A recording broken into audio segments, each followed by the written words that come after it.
गरुड़ पुराण के अनुसार हर जीव का पुनर्जन्म होता है, परंतु मृत्यु के बाद जीव को कौन सा जन्म मिलेगा ये पूरी तरह उसके कर्मों पर निर्भर करता है। अर्थात जैसा कर्म वैसा जन्म। ये एक अटल सत्य है जिसे कोई भी बदल नहीं सकता।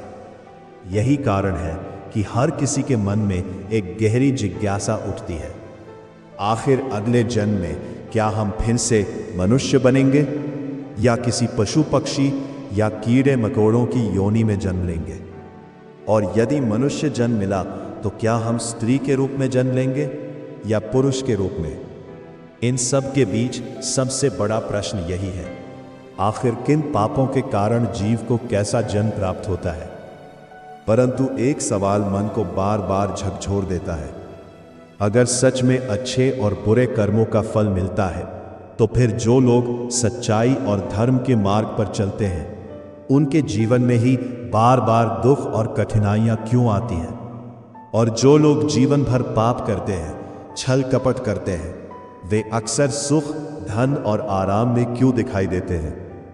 उन्हें कष्ट क्यों नहीं होता?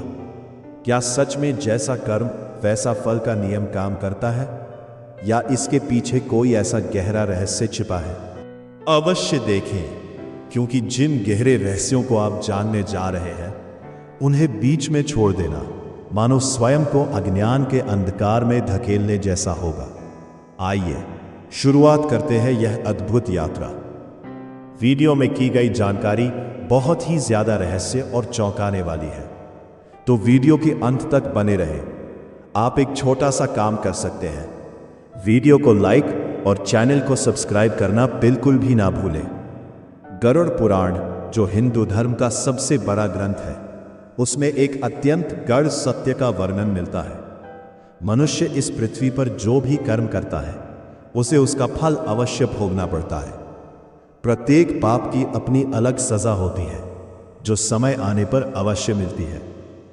गरुड़ पुराण के अनुसार अच्छे कर्म करने वाला व्यक्ति मृत्यु के बाद स्वर्ग प्राप्त करता है, जबकि बुरे कर्म करने वाले को नरक के कष्ट झेलने पड़ते हैं। कई बार आत्मा अपने कर्मों के अनुसार विभिन्न योनियों में भी जन्म लेती है, कभी पशु, कभी पक्षी, कभी पेड़ पौधे, तो कभी विशेष परिस्थितियों में मनुष्य रूप में ही कष्ट भोगने के लिए। अब प्रश्न उठता है, क्या सच में पुनर्जन्म होता है? इसे एक सरल उदाहरण से समझते हैं।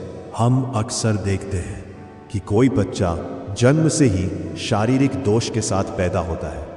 कोई देख नहीं पाता, कोई चल नहीं पाता, तो कोई अन्य गंभीर कमी के साथ जन्म लेता है।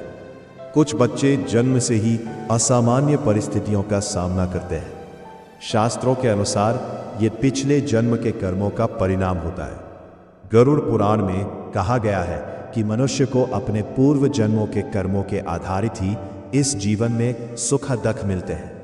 जो कर्म अधूरे रह जाते हैं वही अगले जीवन में कष्ट बनकर सामने आते हैं। मित्रों, आइए इस गूढ़ प्रश्न को एक दिव्य कथा के माध्यम से समझते हैं। एक ऐसी कथा जिसे स्वयं भगवान श्री कृष्ण ने पक्षीराज गरुड़ को सुनाया था। एक समय आकाश मार्ग से विहार करते हुए गरुड़ देव भगवान श्री कृष्ण के दर्शन के लिए पहुंचे। उन्होंने श्रद्धा से प्रणाम किया, किंतु उनके मुख पर प्रसन्नता नहीं थी।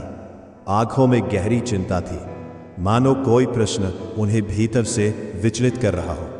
प्रभु ने मुस्कुराकर कहा, हे गरुड़देव, अपनी शंका निसंकोच कहो।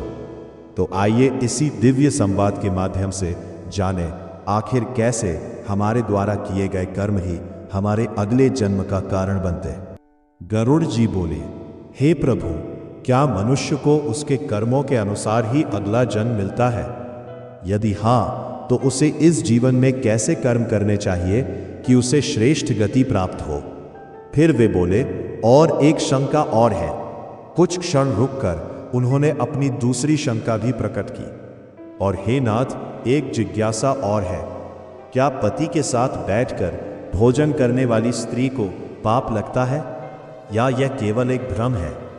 फिर उन्होंने गहराई से प्रश्न करते हुए कहा, हे प्रभु, कृपा करके यह भी बताइए कि किन किन पापों के कारण जीव को विभिन्न योनियों में जन्म लेना पड़ता है, जैसे कुत्ता, कीड़े मकोड़े या अन्य निम्न जीवन।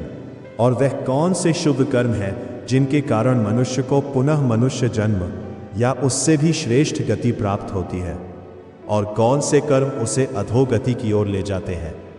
कृपया मेरा मार्गदर्शन करें।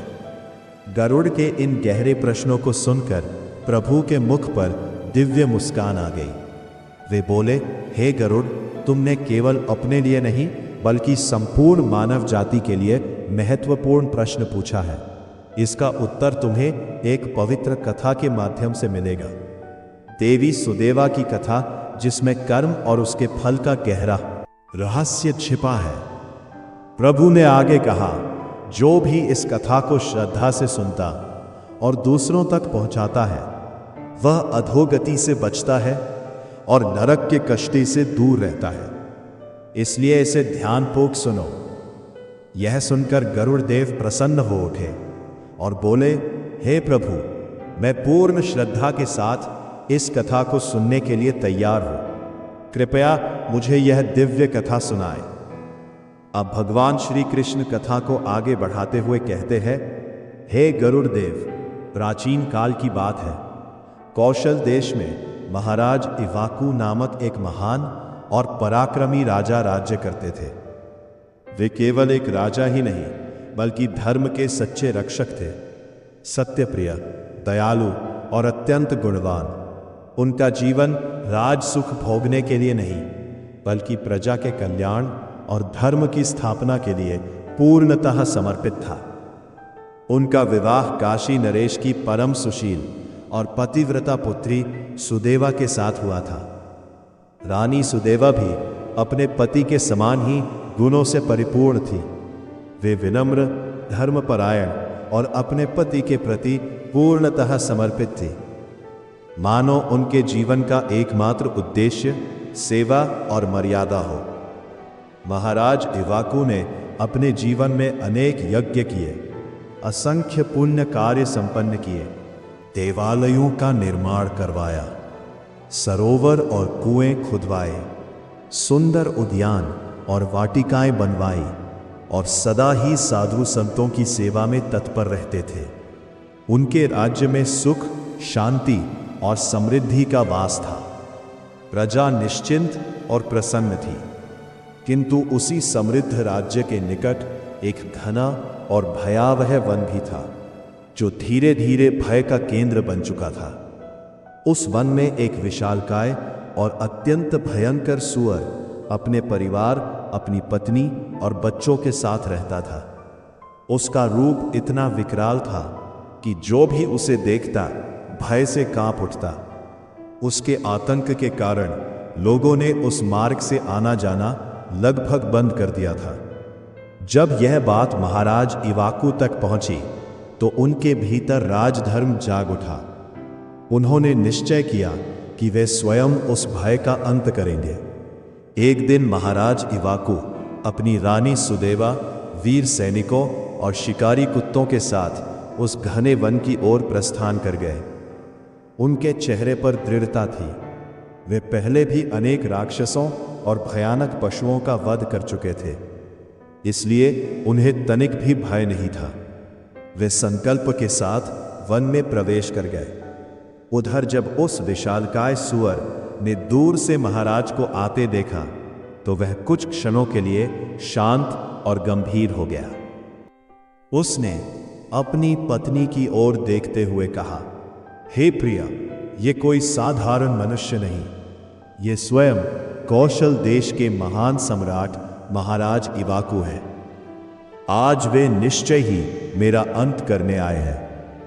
उसने गहरी सांस लेते हुए कहा, अब समय आ गया है कि मैं अपने भाग्य का सामना करूं। यदि मैं इन्हें पराजित कर दूं तो मेरी कीर्ति तीनों लोकों में फैल जाएगी, और यदि इनके हाथों मारा गया तो इस तुच्छ योनि से मुक्त होकर विष्णु लोक को प्राप्त हो जाऊंगा। शायद यही मेरे पूर्व जन्म के पापों का अंत है। उसने अपनी पत्नी से कहा, तुम मोह त्याग कर बच्चों को लेकर किसी सुरक्षित गुफा में चली जाओ। जब इनके बाण मेरे शरीर को भेदेंगे तब मेरे हर पाप का अंत हो जाएगा। यही मेरा उद्धार है। अपने पति की ये बात सुनकर सूअर की पत्नी का हृदय कांप उठा। उसकी आंखों से आंसू बहने लगे। वो करुण स्वर में बोली, हे नाथ, आप ही हमारे जीवन का आधार है। आपके बिना हमारा अस्तित्व ही क्या है। यदि आपको कुछ हो गया तो हम कैसे जीवित रहेंगे। वो रोते हुए बोली, स्त्री चाहे कितने भी आभूषण पहन ले, पर अपने पति के बिना उसका कोई अस्तित्व नहीं होता। आप ही मेरा सम्मान, मेरी पहचान है। उसने विनती की, है प्राणनाथ, कृपया इस युद्ध में मत जाइए। हम कहीं छिप जाते हैं। जीवन सबसे बड़ा है। लेकिन उस वीर सूअर के मन में अब कोई भय नहीं था। उसने दृढ़ स्वर में कहा, हे प्रिया, तुम वीरों का धर्म नहीं जानती। जो शत्रु के सामने भय से भागता है वह जीवन भर अपमान और मृत्यु के बाद नरक पाता है। वह आगे बोला, और जो वीर युद्ध भूमि में प्राण त्यागता है उसे दिव्य लोक प्राप्त होते हैं। आज स्वयं महाराज हमारे द्वार आए हैं। वे अतिथि के समान हैं और अतिथि का अपमान करना स्वयं भगवान का अपमान है। सूअर की इन दृढ़ और धर्मपूर्ण बातों को सुनकर उसकी पत्नी स्तब्ध रह गई। आंसू अब भी बह रहे थे, लेकिन भीतर कहीं वह अपने पति के संकल्प की गंभीरता को समझने लगी थी। सूअर की बातें सुनकर उसकी पत्नी की आंखों में आंसू थे, पर अब उसके भीतर भी साहस जाग चुका था। वह बोली, हे प्राणनाथ, यदि आपने युद्ध का निर्णय ले लिया है तो मैं भी आपके साथ रहकर आपके पराक्रम की साक्षी बनूंगी और आपके साथ ही प्राण त्याग दूंगी। ये कहकर उसने अपने छोटे छोटे बच्चों को बुलाया और बोली, पुत्रों, आज इस वन में महान सम्राट युद्ध के लिए आए हैं। तुम्हारे पिता युद्ध करने जा रहे हैं। आपको छोड़कर कहीं नहीं जाएंगे। हम भी आपके साथ रहकर अपने भाग्य का सामना करेंगे। अपने बच्चों की यह बात सुनकर पूरे परिवार में एक अद्भुत साहस जाग उठा। सभी एकजुट होकर युद्ध भूमि की ओर बढ़े। उधर महाराज इवाको अपनी सेना के साथ वहां पहुंच चुके थे। आदेश मिलते ही सैनिकों ने आक्रमण कर दिया और देखते ही देखते भयंकर युद्ध छिड़ गया। चारों ओर गर्जना, प्रहार और चीखों की गूंज फैल गई। सूअर अपने तीखे दांतों से सैनिकों पर टूट पड़े और सैनिक तलवारों भालों से वार करने लगे। युद्ध इतना भयानक था कि पल पल में कोई ना कोई गिर रहा था। धीरे धीरे सूअर के अधिकांश बच्चे मारे गए। सूअर का पराक्रम इतना भयंकर था कि बड़े बड़े योद्धा भी उसके सामने टिक नहीं पा रहे थे। यह देखकर महाराज इवाकू के भीतर क्रोध भड़क उठा। उन्होंने अपना धनुष उठाया और तीव्र वेग से एक बाण छोड़ा जो सीधा उस सूअर के शरीर में जा ढसा। एक करुण गर्जना के साथ वही विशालकाय सूअर भूमि पर गिर पड़ा और अंततः महाराज ने उसका वध कर दिया। भगवान श्री कृष्ण आगे कहते हैं, हे गरुड़ देव, जैसे ही वह विशालकाय सूअर भूमि पर गिरकर प्राण त्यागता है, उसी क्षण उसकी आत्मा अपने पापों से मुक्त होकर विष्णु लोक को प्रस्थान कर जाती है। यह दृश्य देखकर सभी आश्चर्य में पड़ जाते हैं। उधर सैनिक उस सूअर की पत्नी को मारने के लिए आगे बढ़ते हैं। अपने शेष बच्चों को बचाने के लिए वह सूअरनी उनके सामने ढाल बनकर खड़ी हो जाती है। वह करुण स्वर में कहती है, पुत्रों, तुम सब यहाँ से भाग जाओ और अपने प्राणों की रक्षा करो। पर उसका बड़ा पुत्र आगे बढ़कर कहता है, हे माता, हम आपको छोड़कर कैसे भाग सकते हैं? हम भी युद्ध करेंगे। यह सुनकर माता का हृदय भर आता है, पर तभी सैनिकों का आक्रमण शुरू हो जाता है। वह बालक वीरता से लड़ता है, कई सैनिकों को पराजित करता है, लेकिन अंततः महाराज इवाकू के प्रहार से वह भी वीर गति को प्राप्त हो जाता है। अपने पुत्र की मृत्यु देखकर सुवर्णनी के भीतर क्रोध की ज्वाला भड़क उठती है। वह विकराल रूप धारण कर सैनिकों पर टूट पड़ती है और कई योद्धाओं को मृत्यु के घाट उतार देती है। यह देखकर महारानी सुदेवा चिंतित होकर कहती है, हे स्वामी, आप स्वयं इसका वध क्यों नहीं करते? महाराज शांत स्वर में कहते हैं, यह एक स्त्री है और स्त्री का वध करना महापाप है। मैं ऐसा नहीं करूंगा। तभी सेना का एक बलवान योद्धा आगे बढ़ता है और अपने भाले से सुवर्णनी पर प्रहार करता है। वह भूमि पर गिरकर मूर्छित हो जाती है। यह दृश्य देखकर महारानी सुदेवा के हृदय में करुणा जाग उठती है। वे उसके पास जाती है, उसके ऊपर शीतल जल छिड़कती है। कुछ ही क्षणों में वह सुवर्णनी चेतना में आती है और तभी एक अद्भुत घटना घटती है। अब वह सुवर्णनी कुछ ऐसा बताने वाली थी जो सुनकर महारानी सुदेवा की आंखें भर आई, और शायद आपकी भी। एक स्त्री जो अपने ही घमंड की वजह से पशु योनि में जन्मी। यह कोई कल्पना नहीं, यह गरुड़ पुराण का वह सत्य है जिसे जानना हर स्त्री और पुरुष के लिए जरूरी है। वह मनुष्य की वाणी में बोल उठती है, हे देवी, आपने मुझ पर दया की, आपका कल्याण हो। यह सुनकर रानी सुदेवा आश्चर्यचकित रह जाती है। वे पूछती है, तुम कौन हो? पशु होकर भी मनुष्य की भाषा कैसे बोल रही हो? तब वह सुवर्णी शांत स्वर में कहती है, हे देवी, यह सब मेरे पूर्व जन्म के कर्मों का फल है। अब मैं आपको अपनी कथा सुनाती हूँ। वह आगे कहती है, कलिंग देश में श्रीपुर नामक एक नगर था। वहाँ वसुधन नामक व्यक्ति रहते थे और मैं उनकी पुत्री थी सुकन्या। मैं अत्यंत रूपवती थी। अहंकार ने मेरे जीवन को विनाश की ओर धकेल दिया। इतना कहकर वो कुछ क्षण के लिए मौन हो जाती है, मानो अपने अतीत के उन पापों को याद कर रही हो जिनका फल वह आज भोग रही है। वह सुवर्णी दुख भरे शांत स्वर में अपनी कथा आगे कहने लगी, हे महारानी, मेरे पिता ने निश्चय किया कि वे मेरा विवाह उसी पुरुष से करेंगे जो विवाह के बाद उनके घर में ही रहे, क्योंकि वे मुझे अपने से दूर नहीं करना चाहते थे। कुछ समय बाद शिव शर्मा नाम के एक विद्वान और तेजस्वी ब्राह्मण हमारे घर आए। उनके गुणों से प्रसन्न होकर मेरे पिता ने मेरा विवाह उनसे कर दिया और वे हमारे ही घर में रहने लगे। परंतु हे देवी, मैं अपने माता पिता के अत्यधिक लाड़ प्यार में इतनी बिगड़ चुकी थी कि मैंने अपना विवेक ही खो दिया। मैंने कभी अपने पति का सम्मान नहीं किया, न उनकी सेवा की, न उन्हें उचित स्थान दिया। मैं उनका तिरस्कार करती, उन्हें नाम लेकर पुकारती, उनसे पहले भोजन कर लेती और कई बार उनसे ही अपने कार्य करवाती थी। इतना ही नहीं, मैंने कभी अपने दाम्पत्य धर्म का पालन भी नहीं किया। मेरे पति अत्यंत सहनशील थे, वे सब कुछ सहते रहे, लेकिन एक दिन अत्यंत दुखी होकर वे मुझे छोड़कर चले गए। उनके जाने के बाद मेरे पिता को अपनी भूल का एहसास हुआ। उन्होंने मुझे कठोर शब्दों में डांटते हुए घर से निकाल दिया। अपमानित होकर जब मैं बाहर निकली तो समाज ने भी मुझे पापिनी और दुराचारिणी कहकर तिरस्कृत किया। अंततः मैं अपने पति को ढूंढते ढूंढते वन में पहुंच गई। वहां एक दिन मैं भिक्षा मांगते हुए एक कुटिया के सामने पहुंची। उस कुटिया में मंगला नाम की स्त्री अपने पति के साथ रहती थी। जब उसने मुझे देखा तो दया करके मुझे भीतर बुलाया और तब मुझे पता चला कि वो उसका पति कोई और नहीं बल्कि मेरे ही पति शिव शर्मा थे। मेरे पति ने मुझे पहचान लिया परंतु क्रोध नहीं किया।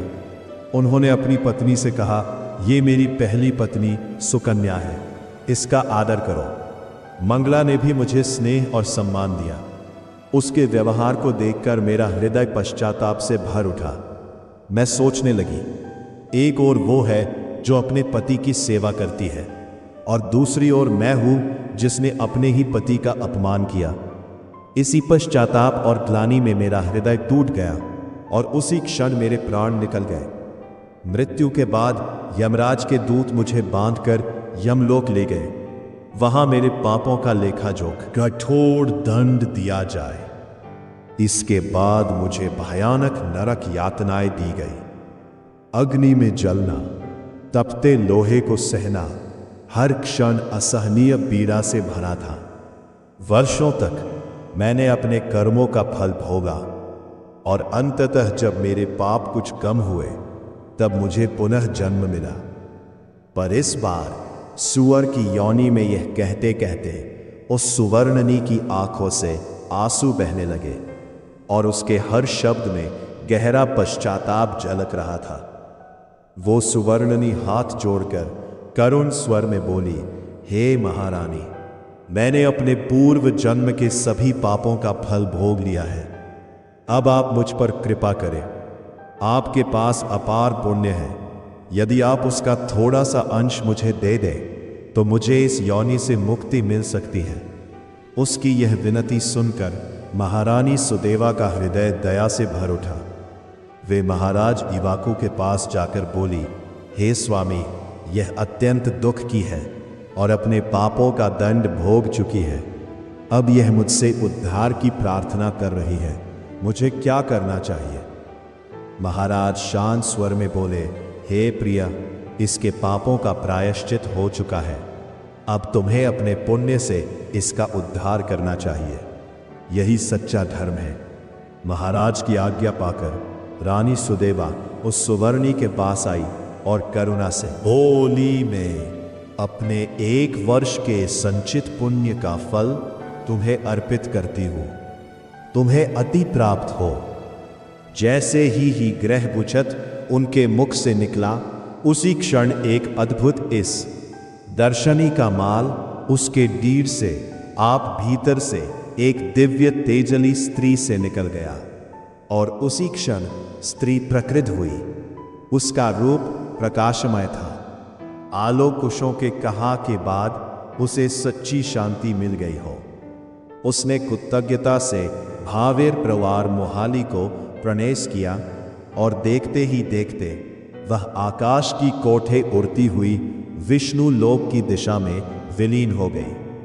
तब भगवान श्री कृष्ण बोले, हे गरुड़ देव, अब तुम समझ गए होंगे, मनुष्य जैसा कर्म करता है वैसा ही फल उसे अवश्य भोगना पड़ता है।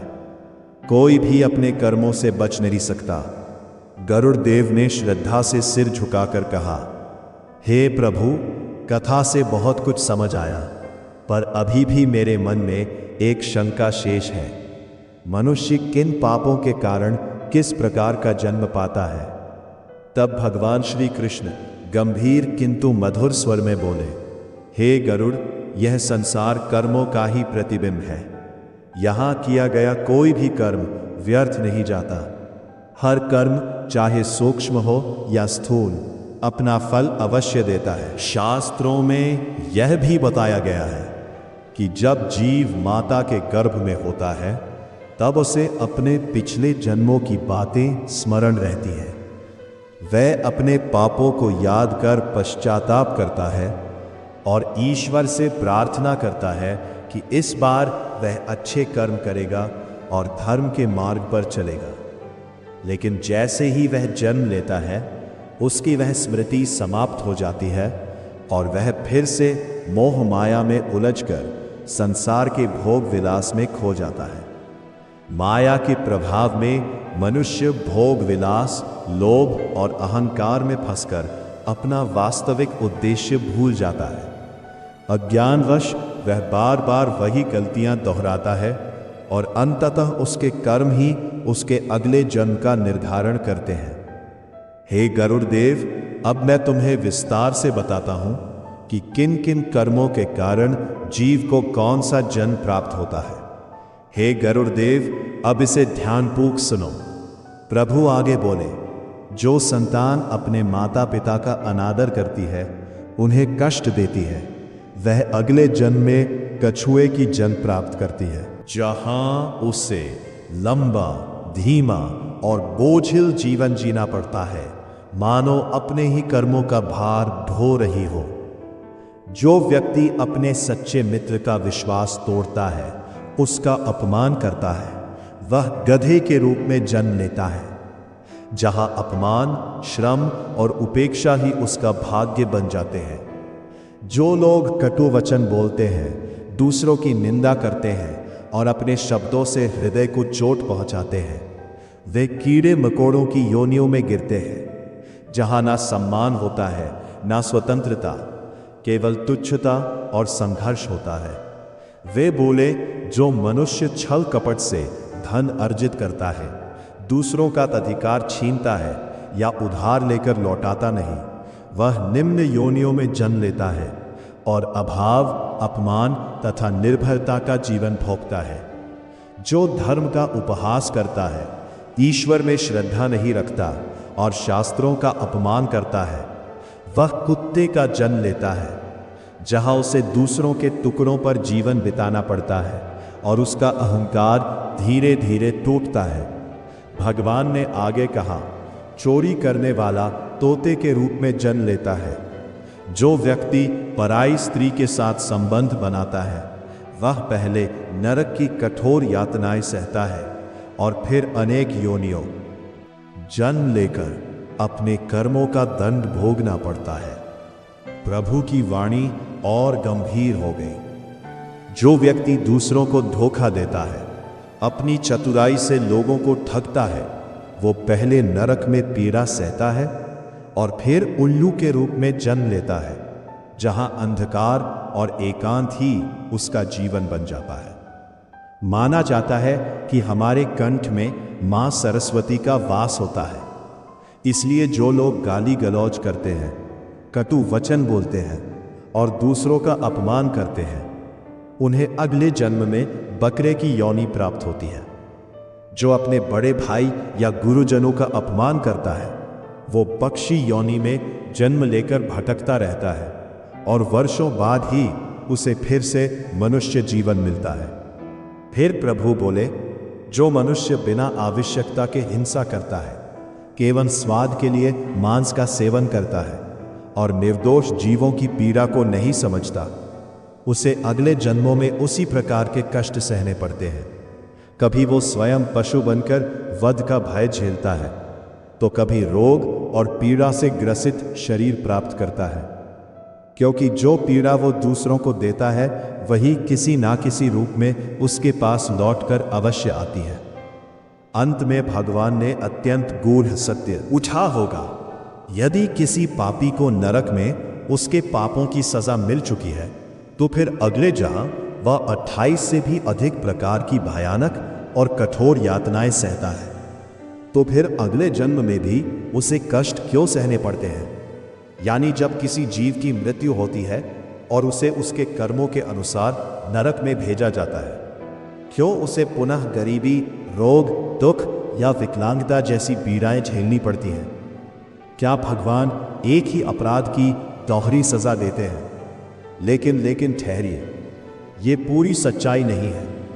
ये प्रश्न सुनने में साधारण लगता है, पर इसका उत्तर अत्यंत गहरा है। इतना गहरा कि इसे समझ लेने के बाद आप किसी के दुख का को केवल दुर्भाग्य कहकर टाल नहीं पाएंगे। भगवान विष्णु ने स्वयं पक्षीराज गरुड़ को यह रहस्य समझाते हुए कहा, हे गरुड़, नरक केवल दंड का स्थान है, परंतु हर कर्म का पूर्ण अंत वहां नहीं होता। कुछ कर्म इतने गहरे होते हैं कि उनकी छाया नरक से भी आगे तक जाती है। फिर प्रभु ने समझाया कि नरक और पुनर्जन्म दो अलग अलग न्याय प्रणालियां हैं। नरक उस कर्म का तात्कालिक दंड देता है, परंतु यदि कर्म का प्रभाव गहरा है तो उसका शेष फल अगले जन्मों में भी भोगना पड़ता है। इसे ऐसे समझो, यदि किसी व्यक्ति पर भारी उधार हो और वह उसका केवल एक भाग चुका दे, तो क्या पूरा उधार समाप्त हो जाता है? नहीं, शेष उधार किसी न किसी रूप में चुकाना ही पड़ता है। उसी प्रकार नरक में भोगी गई यातनाएं कर्म का एक हिस्सा समाप्त करती है, पर यदि कर्म का भार अधिक है तो उसका शेष भाग अगले जन्म में दुख, अभाव, रोग या कठिन परिस्थितियों के रूप में सामने आता है। ये दोहरी सजा नहीं, बल्कि उसी सजा की शेष किश्त है। भगवान विष्णु ने आगे बताया कि कर्म केवल पाप और पुण्य तक सीमित नहीं होते, उनकी गहराई भी होती है। कुछ कर्म स्थूल होते हैं, जैसे हिंसा, चोरी, झूठ। इनका दंड नरक में भोग कर समाप्त हो जाता है। पर कुछ कर्म ऐसे होते हैं जो बार बार करने से स्वभाव बन जाते हैं। क्रोध, लोभ, अहंकार ये संस्कार बनकर आत्मा में बस जाते हैं और नरक भी इन्हें पूर्णतः मिटा नहीं पाता। यही संस्कार अगले जन्म में हमारे स्वभाव के रूप में प्रकट होते हैं। इसलिए कुछ लोग जन्म से ही क्रोधी, कुछ अत्यंत दयालु और कुछ स्वार्थी होते हैं। यह उनके पिछले जन्मों के संस्कारों का परिणाम होता है। और फिर आते हैं सबसे गहरे कर्म, कारण कर्म। ये वे कर्म हैं जो अहंकार, स्वार्थ और अज्ञान से उत्पन्न होते हैं।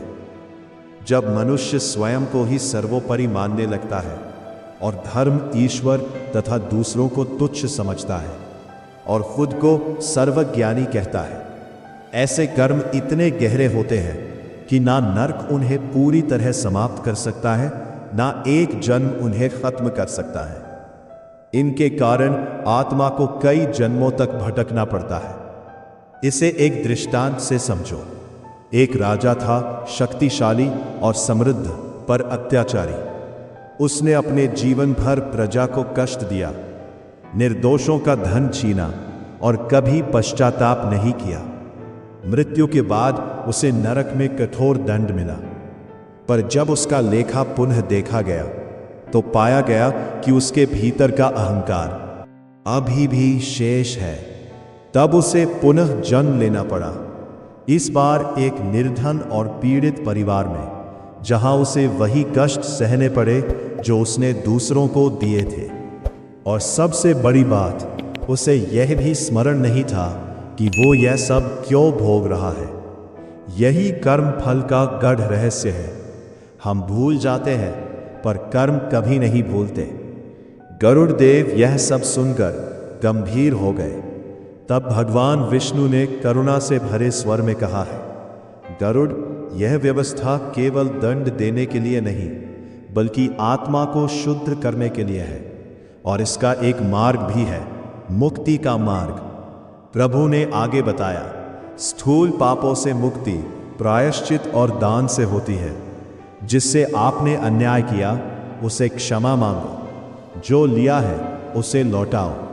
संस्कारों से मुक्ति साधना, सत्संग और अच्छे विचारों से होती है, क्योंकि स्वभाव बदलने के लिए भीतर परिवर्तन आवश्यक है। और सबसे गहरे कारण कर्मों से मुक्ति केवल ईश्वर की शरण में जाकर ही संभव है। जब अहंकार गलता है और मनुष्य यह स्वीकार करता है कि मैं नहीं, वही सब कुछ है। अंत में भगवान बोले, हे गरुड़, मनुष्य जन्म अत्यंत दुर्लभ है। यही वह अवसर है जहां जीव अपने कर्मों का हिसाब यही समाप्त कर सकता है। तो इस जन्म में ही मुक्ति संभव है। मित्रों, यही इस ज्ञान का सार है। जब आप किसी को कष्ट में देखें तो उसे केवल दुर्भाग्य ना समझें, और जब आप स्वयं कठिनाई में हो तो ये ना सों कि यह अन्याय है। ये समझे कि शायद कोई पुराना हिसाब चुकता हो रहा है, और यदि हम आज से अपने कर्मों को सुधार लें तो ये चक्र यही समाप्त हो सकता है। अब वीडियो के सबसे महत्वपूर्ण और गढ़ भाग में प्रवेश करने जा रहे हैं, इसलिए मित्रों यहां से ध्यान से सुनिए। अभी तक हम यही सुनते आए हैं कि जैसा कर्म करो वैसा फल मिलता है, परंतु क्या आपने कभी गौर किया है कि यह नियम हर किसी पर एक जैसा लागू होता हुआ नहीं दिखता? क्योंकि वास्तविकता कुछ और ही कहानी कहती है। हम देखते हैं कि जो लोग पाप करते हैं, दूसरों को कष्ट देते हैं, छल कपट करते हैं, वे अक्सर सुख, संपत्ति और ऐशो आराम से भरा जीवन जीते नजर आते हैं। उन्हें देखकर लगता है जैसे उनके जीवन में किसी भी प्रकार का दुख है ही नहीं। और दूसरी ओर जो व्यक्ति सत्य के मार्ग पर चलता है, ईमानदारी से जीवन जीता है, किसी का बुरा नहीं चाहता, उसी के जीवन में संघर्ष, दुख और परेशानियां बार बार क्यों आती हैं? तब मन में यह प्रश्न उठना स्वाभाविक है, क्या भगवान ये सब नहीं देखते? यदि देखते हैं तो तुरंत न्याय क्यों नहीं करते? मित्रों, ध्यान दीजिए, यही तो वह प्रश्न है जो हमने इस वीडियो की शुरुआत में उठाया था, और यही प्रश्न उस भक्त के मन में भी था। अब देखिए भगवान इसका उत्तर कैसे देते हैं, शब्दों से नहीं बल्कि उसे खुद अनुभव करवाकर। तो आइए अब इसी गहरे और रहस्यमयी प्रश्न का उत्तर एक दिव्य कथा के माध्यम से समझते हैं। किसी गांव में भगवान विष्णु का एक सुंदर मंदिर था। उस मंदिर की सेवा एक अत्यंत गरीब लेकिन भक्तिपूर्ण व्यक्ति करता था। वह प्रतिदिन मंदिर की सफाई करता, स्नान ध्यान करके भगवान की पूजा करता और जो कुछ भी भक्तों से दान में मिल जाता उसी से अपने परिवार का पालन पोषण करता था। वह सरल हृदय का था, परंतु जीवन की कठिनाइयों से परेशान होकर अक्सर भगवान की मूर्ति के सामने खड़ा होकर अपनी शिकायतें करता रहता था। एक दिन वह व्यथित होकर भगवान से कहने लगा, हे प्रभु, आपका जीवन कितना सरल है। आप तो बस एक स्थान पर खड़े रहते हैं, लोग आपके सामने प्रसाद चढ़ाते हैं, आपकी स्तुति करते हैं और आपको हर प्रकार के सुख मिलते हैं। और एक मैं हूं, दिन भर कठिन परिश्रम करता हूं, फिर भी 2 वक्त की रोटी के लिए संघर्ष करना पड़ता है। जो लोग पाप करते हैं, दूसरों को दुख देते हैं, वे सुख से जीवन जी रहे हैं। क्या ये सब आपको दिखाई नहीं देता? उसकी ये बातें सुनकर भगवान विष्णु प्रकट हो गए और मुस्कुराते हुए बोले, हे भक्त, तुम जो देख रहे हो वो पूरा सत्य नहीं है। दूर से हर जीवन आसान लगता है, परंतु वास्तविकता जानने पर ही उसका भार समझ में आता है। तुम मेरे जीवन को सरल समझते हो, परंतु ये उतना सरल नहीं है जितना तुम सोचते हो। मुझे इस सृष्टि का संतुलन बनाए रखना पड़ता है। किसके साथ क्या न्याय करना है, किसे कब फल देना है, ये सब सोच समझकर करना पड़ता है। भगवान ने आगे कहा, जैसे एक पिता अपने सभी बच्चों का ध्यान रखता है, चाहे वे अच्छे हो या बुरे, वैसे ही मुझे भी। और एक मैं हूं, दिन भर कठिन परिश्रम करता हूं, फिर भी 2 वक्त की रोटी के लिए संघर्ष करना पड़ता है। जो लोग पाप करते हैं, दूसरों को दुख देते हैं, वे सुख से जीवन जी रहे हैं। क्या ये सब आपको दिखाई नहीं देता? उसकी ये बातें सुनकर भगवान विष्णु प्रकट हो गए और मुस्कुराते हुए बोले, हे भक्त, तुम जो देख रहे हो वो पूरा सत्य नहीं है। दूर से हर जीवन आसान लगता है, परंतु वास्तविकता जानने पर ही उसका भार समझ में आता है। तुम मेरे जीवन को सरल समझते हो, परंतु यह उतना सरल नहीं है जितना तुम सोचते हो। मुझे इस सृष्टि का संतुलन बनाए रखना पड़ता है। किसके साथ क्या न्याय करना है, किसे कब फल देना है, ये सब सोच समझकर करना पड़ता है। भगवान ने आगे कहा, जैसे एक पिता अपने सभी बच्चों का ध्यान रखता है, चाहे वे अच्छे हों या बुरे, वैसे ही मुझे भी क्या न्याय करना है, किसे कब फल देना है, यह सब सोच समझकर करना पड़ता है। भगवान ने आगे कहा, जैसे एक पिता अपने सभी बच्चों का ध्यान रखता है, चाहे वे अच्छे हों या बुरे, वैसे ही मुझे भी सभी जीवों का ध्यान रखना पड़ता है। जो पाप करता है उसका फल उसे अवश्य मिलता है, परंतु हर कर्म का परिणाम तुरंत नहीं दिया जाता। इसके लिए उचित समय, परिस्थिति और न्याय का संतुलन आवश्यक होता है। भक्त ने यह सुनकर भी संतोष नहीं किया और बोला, प्रभु, मुझे तो आपका कार्य फिर भी आसान ही लगता है। यदि मैं आपकी जगह होता तो मैं भी यह सब कर सकता था। इसमें कौन सी कठिन बात है? भगवान मुस्कुराए और बोले, हे पुत्र, यह कार्य जितना सरल दिखाई देता है उतना है नहीं। इसमें अत्यंत धैर्य और संतुलन की आवश्यकता होती है। मनुष्य थोड़े से सुख में अहंकार कर बैठता है और थोड़ा सा दुहक आते ही टूट जाता है। वह परिणाम आने तक प्रतीक्षा नहीं कर पाता, परंतु वह भक्त अपनी बात पर अड़ा रहा। उसने कहा, यदि ऐसा है तो आप मुझे एक दिन के लिए अपना कार्य करने का अवसर दीजिए, तब मैं समझ जाऊंगा कि यह कितना कठिन है। भगवान ने उसे बहुत समझाया पर वह नहीं माना। अंततः भगवान ने कहा, ठीक है, मैं तुम्हें एक दिन के लिए अपनी जगह देता हूं, लेकिन तुम्हें मेरी कुछ शर्तों का पालन करना होगा। भक्त तुरंत तैयार हो गया और बोला, प्रभु, मैं आपकी हर शर्त मानने को तैयार हूं।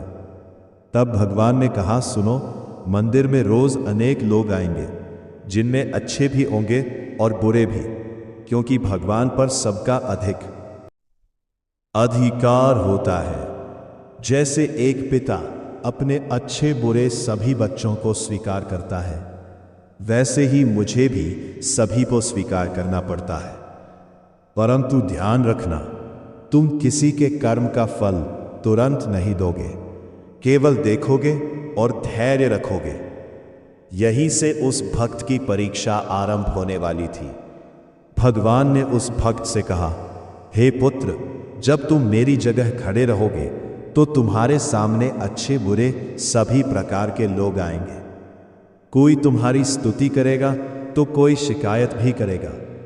तुम्हें केवल धैर्य के साथ सब देखना है, सुनना है, परंतु अपनी ओर से कुछ भी नहीं कहना है।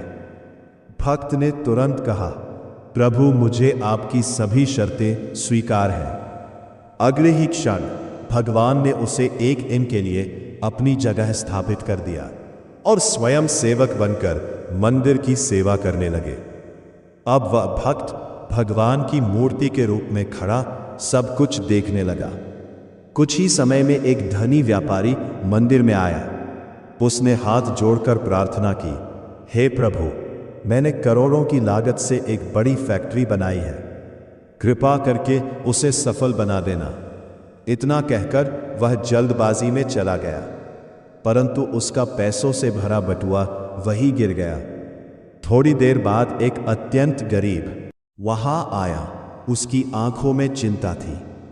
वो बोला, हे भगवान, मैं बहुत गरीब हूं, घर में मां बीमार है, इलाज के पैसे नहीं हैं, आज मेरी जेब में सिर्फ 10 रुपए है, इससे ना घर चलेगा ना दवा आएगी, कृपा करो प्रभु।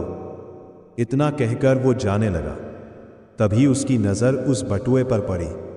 उसने उसे उठाया, उसमें भरे पैसे देखे और भावुक होकर बोला, हे भगवान, आपने मेरी पुकार सुन ली। और वो धन्यवाद देकर चला गया। मूर्ति में खड़ा भक्त यह सब देख रहा था।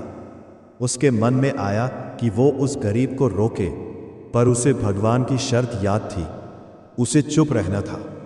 इसी बीच एक सैनिक मंदिर में आया। वो युद्ध पर जाने वाला था। उसने प्रार्थना की, हे प्रभु, मेरी रक्षा करना, मैं सकुशल लौट आऊं। वो अभी प्रार्थना कर ही रहा था कि वही व्यापारी पुलिस लेकर वहां पहुंचा और अपना बटुआ चोरी होने की शिकायत करने लगा। संदेह के आधार पर पुलिस ने उस सैनिक को पकड़ लिया। यह देखकर भक्त के भीतर उथल पुथल मच गई। वो जानता था कि सैनिक निर्दोष है, पर उसे चुप रहने का आदेश था। कुछ क्षण उसने स्वयं को रोका, पर अंततः वो सह ना सका और बोल पड़ा, इसने चोरी नहीं की, बटुआ तो एक गरीब आदमी ले गया है। से यह वाणी सुनकर सब चकित रह गए। पुलिस ने सैनिक को छोड़ दिया और उस गरीब को पकड़ लिया। बटुआ उससे छीन लिया गया। दिन समाप्त होने पर भगवान वापस आए। भक्त ने गर्व से सारी घटना सुनाई और कहा, प्रभु, आज मैंने एक निर्दोष को बचाकर न्याय किया। भगवान मुस्कुराए, पर उनकी वाणी गंभीर थी। वे बोले, हे पुत्र, तुमने न्याय नहीं अन्याय किया है। जिस गरीब से तुमने बटुआ छिनवाया, उसी धन से उसकी बीमार मां का इलाज होना था, उसका परिवार बच सकता था। और वो व्यापारी, उसने यह धन अधर्म से कमाया था। यदि उसका थोड़ा धन किसी गरीब के काम आ जाता तो उसके पाप कुछ कम हो जाते। और जिस सैनिक को तुमने बचाया, वो युद्ध में जाने वाला था और उसकी बस एक छोटी सी गलती हजारों निर्दोष लोगों की जान जाएगी। तुम्हारे हस्तक्षेप ने एक बड़े विनाश को जन्म दिया है। यह सुनकर भक्त स्तब्ध रह गया। उसका गर्व चूर हो गया। वो बोला, प्रभु मैं तो केवल वही देख पाया जो मेरी आंखों के सामने था, पर उसके पीछे छिपा सत्य नहीं देख सका। भगवान बोले, यही अंतर है तुम्हारे और मेरे बीच। मैं केवल वर्तमान नहीं देखता, बल्कि हर कर्म का भूत, वर्तमान और भविष्य देखता हूं। इसीलिए मेरा निर्णय देर से सही और पूर्ण न्यायपूर्ण होता है। भक्त ने सिर झुकाकर कहा, प्रभु अब मैं समझ गया हूं। दुनिया को चलाना केवल आपके ही बस की बात है। हम अधूरी समझ के कारण ही आपको दोष देते हैं। मित्रों, इस कथा का सार यही है, जब जीवन में कुछ हमारी इच्छा के विरुद्ध होता है तो तुरंत निष्कर्ष नहीं निकालना चाहिए। हो सकता है उस घटना के पीछे कोई गहरी योजना छिपी हो जो आगे चलकर हमारे ही हित में हो। जैसे महाभारत में द्रौपदी ने जब तक अपने परिजनों पर भरोसा रखा तब तक सहायता नहीं मिली, परंतु जैसे ही उसने पूर्ण समर्पण के साथ भगवान को पुकारा, उसी क्षण उसकी रक्षा हुई। इसलिए समझदारी इसी में है कि हम धैर्य रखें, कर्मों को सुधारें और विश्वास रखें। भगवान जो करते हैं वो अंततः हमारे कल्याण के लिए ही करते हैं। मित्रों, अब तक हमने जाना कि हमारे कर्म ही हमारे भविष्य और अगले जन्म का निर्धारण करते हैं। पर क्या आपने कभी सोचा है, क्या कोई ऐसा उपाय भी है जिससे हमारे किए हुए पाप नष्ट हो सके? क्या इंसान अपने पुराने कर्मों का भार हल्का कर सकता है? क्या कोई ऐसा मार्ग है जिससे हम इस कर्मों के बंधन से मुक्त हो सके? सबसे पहला मार्ग है प्रायश्चित। जब मनुष्य सच्चे मन से अपनी गलती स्वीकार करता है और जिनसे उसने कष्ट दिया है उनसे क्षमा मांगता है, तभी उसके भीतर परिवर्तन शुरू होता है और कर्मों का बोझ हल्का होने लगता है। दूसरा मार्ग है दान और सेवा। जो कुछ हमारे पास है वो केवल हमारा नहीं बल्कि ईश्वर की देन है। जब हम उसमें से थोड़ा सा भी दूसरों के लिए समर्पित करते हैं तो वह केवल बाहर नहीं जाता बल्कि हमारे कर्मों के खजाने में संचित हो जाता है। दान केवल धन का नहीं होता। कभी किसी के लिए समय देना, किसी दुखी के चेहरे पर मुस्कान लाना या किसी असहाय के प्रति करुणा दिखाना, यह सब भी उतने ही महान दान है। सेवा से न केवल दूसरों का जीवन समृद्धता है बल्कि हमारी आत्मा भी निर्मल और प्रकाशमय बनती है। तीसरा मार्ग है तपस्या। लेकिन तपस्या का अर्थ केवल जंगलों में जाकर ध्यान करना नहीं है। सच्ची तपस्या तो अपने स्वभाव को बदलना है। जो व्यक्ति कटु वचन बोलता था वह मधुरता सीख ले, यही तप है। जो क्रोध में आकर दूसरों को आहत करता था वह क्षमा को अपना ले, यही तपस्या है। अपनी इंद्रियों पर संयम रखना, अपने व्यवहार को सुधारना, यही वह अग्नि है जिसमें हमारे दोष जलकर समाप्त हो जाते हैं। चौथा मार्ग है नाम जप, जो अत्यंत गूढ़ मार्ग है। सबसे सरल होते हुए भी सबसे शक्तिशाली साधन माना गया है। जब मनुष्य हर परिस्थिति में भगवान का स्मरण करता है तो धीरे धीरे उसका मन शुद्ध होने लगता है। शास्त्रों में कहा गया है कि मृत्यु के अंतिम क्षण में भी यदि किसी के मुख से ईश्वर का नाम निकल जाए, उसके लिए मुक्ति का द्वार खुल जाता है। नाम जप वो डोर है जो हमें संसार की उलझनों से निकालकर परम शांति से जोड़ देती है। तो श्रोताग, आपने देखा वीडियो की शुरुआत में जो प्रश्न हमने उठाया था कि आखिर अच्छे लोगों को ही दुख क्यों सहना पड़ता है और पाप करने वाले लोग सुखी क्यों दिखाई देते हैं, उसका उत्तर अब इन तीनों कथाओं के माध्यम से हमारे सामने पूर्ण रूप में प्रकट हो जाता है। मित्रों, ये जो विषय हमने आज आपके सामने रखा है, कर्म, फल और पुनर्जन्म का रहस्य, ये केवल एक कथा नहीं बल्कि जीवन को समझने की कुंजी है। यदि आप इस कथा का अगला भाग पार्ट 2 देखना चाहते हैं तो कमेंट में ज़रूर लिखें पार्ट 2, क्योंकि ये कथा अभी अधूरी है। आगे इसमें और भी गहरे रहस्य छिपे हैं। वीडियो को लाइक करना, चैनल को सब्सक्राइब करना बिल्कुल भी ना भूलें। ताकि जिसे पाठ 2 डाले आप तक पहुंच जाएगा। इस चैनल पर आपको ऐसे ही दिव्य ज्ञान, पुराणों, शास्त्रों और जीवन के रहस्यों से जुड़ी कथाएं मिलती रहेंगी। आप चाहे तो चैनल पर जाकर अन्य वीडियो भी जरूर देखें। इस दिव्य कथा को हर घर तक पहुंचाएं ताकि कोई भी इस ज्ञान से वंचित ना रह जाए। तो दोस्तों, कमेंट करके जरूर बताएं, क्या आप इस दिव्य कथा का अगला भाग देखना चाहते हैं? जय श्री कृष्ण।